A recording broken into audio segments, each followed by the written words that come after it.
Now at 11, a violent weekend in Portland. Nearly a half dozen shootings and stabbings in the city from Friday night to Sunday morning. My neighbors tell us they're frustrated with police response. Plus, presidential campaigns hit hard in swing states with the election day just over 2 weeks away. And then distance learning comes with a lot of challenges. Many kids are doing their schoolwork without a desk. A Beaverton club uses some cardboard ingenuity to find a solution. This is KGW News at 11. We begin with another violent weekend amid Portland's historically violent year. Check out these photos. Police say someone fired 5 shots into that car, narrowly missing a little girl who sat inside. This was one of nearly a half a dozen shootings and stabbings this weekend alone. Tonight, people living near these crime scenes tell our Maggie Vespa too often it feels like police just can't help them anymore. Cars cruise down Southeast 162nd Avenue at Hague Street Sunday. All evidence of what happened here overnight is seemingly gone. It's kind of scary. This man slept through the gunshots, only finding out what happened at his intersection watching TV Sunday morning. And they said there was a shooting around midnight, and I'm like jumping up, going to his room and saying, "Hey, did you just see that on the news?" Portland police who snapped these photos say the shooter fired from one car into another, narrowly missing 3 people inside: a man, his girlfriend, and her 6-year-old daughter. Police say the victims, who don't want to talk on camera, have no idea why they were targeted. So that was one of close to half a dozen, police say, shootings and stabbings that happened between Friday night and Sunday morning in Portland. In another instance, they say, in this neighborhood near Southeast 174th and Alder, a 15-year-old boy was stabbed in the back, and he has serious injuries. And keep in mind, this neighborhood is also home to an elementary school. Police also sent out releases about 2 shootings in North Portland's Coley neighborhood and another in the Centennial neighborhood. In those shootings, a total of 2 people were hurt. In all of these cases, no one has been arrested. Neighbors at that first scene have a theory about what's happening in their city. People are aware that police are not responding as fast. And while they're doing the very best they can, I will give them that. It's kind of the consensus is that the cops aren't going to show up. Her frustrations are ringing throughout Portland. Amid a pandemic and months of nightly anti-police protests, police confirm response times, especially for low-level crimes, are up. And so is violence. In September alone, Portland police responded to 110 shootings. In September of last year, they responded to 32. That's a 243% increase. Shootings for the entire year are up 82% over 2019. It's a trend mirrored in other major cities nationwide. Still, for months, Portlanders have called for local officials to do more. I demand of you, City of Portland, to do your work. Much of the criticism is tied to the city council this summer voting to slash the police bureau's budget by $15 million and to disband its gun violence reduction team after an audit showed officers on it disproportionately stopped black drivers. Months later, Mayor and Police Commissioner Ted Wheeler has said he's considering reinstating certain elements of that team. His opponent in next month's election, Sarah Ayanna Roan, opposes that. She argues instead the way to stop gun violence is to invest in education and economic opportunities for people of color while enforcing existing gun regulation laws. Meanwhile, Sunday, a spokesman for Portland Police sent us a statement, writing, "For some lower priority calls, our response time can be lengthy, and we recognize that can be frustrating." He added, "A violent crime in progress always is top priority. PPB will absolutely show up." Maggie Vespa, KGW News. Well, we also want to take a moment to shed some light on the good things happening in our city. Today, close to 60 people came out for a weekend cleanup held by a group called De-Trash Portland.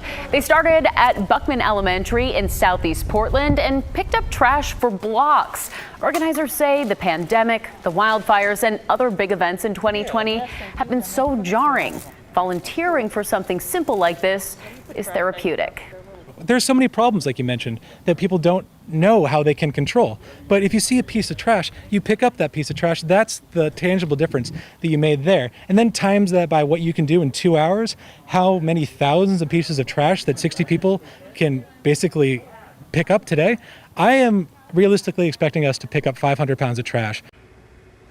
Now, he had reason to be optimistic. We got photos of the final haul, 67 bags of trash.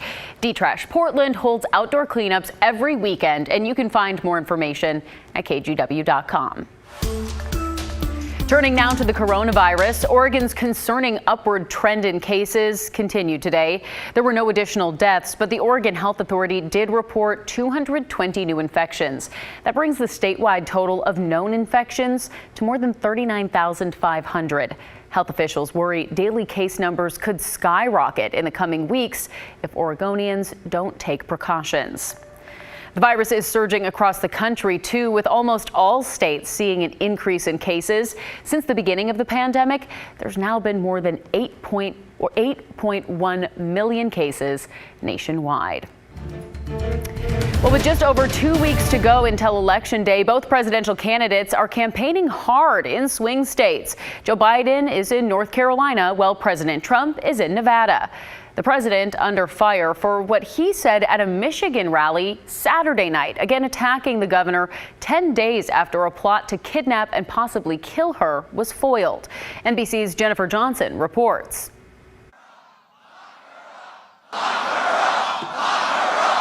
Lock her up, a familiar battle cry at a Trump rally. Only this time the target is Michigan Governor Gretchen Whitmer, not Hillary Clinton. President Trump attacking Whitmer just days after the FBI arrested 13 men in a plot to allegedly kidnap and possibly kill her. Said she was threatened, right? She said she was threatened. And she blamed me. For months, the president has gone after Whitmer for partially shutting down her state to stop COVID-19. Whitmer says the president is inciting domestic terrorism. It's got to end. It is dangerous, not just for me and my family, but for public servants everywhere who are doing their jobs and trying to protect their fellow Americans. The president's senior campaign advisor downplaying his rhetoric. He was having fun at a Trump rally. The president calling for reopenings as new cases of COVID-19 are surging in almost every state, and at least a dozen are seeing all-time highs in hospitalizations. The president's own health secretary questioning an indoor Trump campaign event in Florida Friday. I wish everybody there would have worn face coverings and maintained social distance. Democratic candidate Joe Biden staying on message that the president is responsible for the pandemic. The president knew how dangerous this virus was all the way back in January, and he hid it from the country. Two candidates with very different views of the pandemic that has killed over 220,000 Americans, with the election just over 2 weeks away. Jennifer Johnson, NBC News, Washington. A warning to voters in the Northwest: make sure you've received your ballot. People living in a Camas neighborhood say someone broke into their mailboxes yesterday and took their mail, including some ballots. It was caught on one neighbor's doorbell camera. You see it right there. Now, at first, they thought it might have been politically motivated, but police are reassuring people it is not. Camas police say mailbox break-ins are actually common.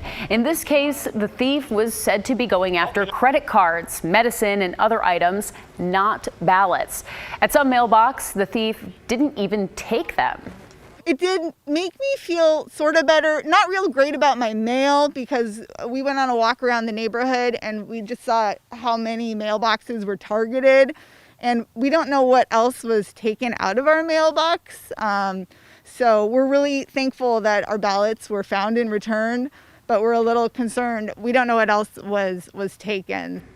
Police say they found 6 ballots still sealed at a nearby park. And as you heard, an officer went to each person's home to return them. Many people in the Northwest have already filled out their ballots. Take a look at this. Seniors from a retirement community up near Seattle got together and took a walk to a ballot drop box so that they could cast their votes yesterday. I just love this site. Now, most drop boxes will stay open until 8 p.m. on election night, November 3rd. And if you haven't marked your ballot yet, or if you're undecided on candidates or certain issues, we have a voter's guide with all the information you need to make an informed decision. You can find it right now on kgw.com. And once you either mail in your ballot or drop it at a drop box, we've made it easy for you to track it. Just text the word ballot to that number right there on your screen, 503-226-5088, and we'll send you back a link to the site where you can check and see when your ballot has been received and counted.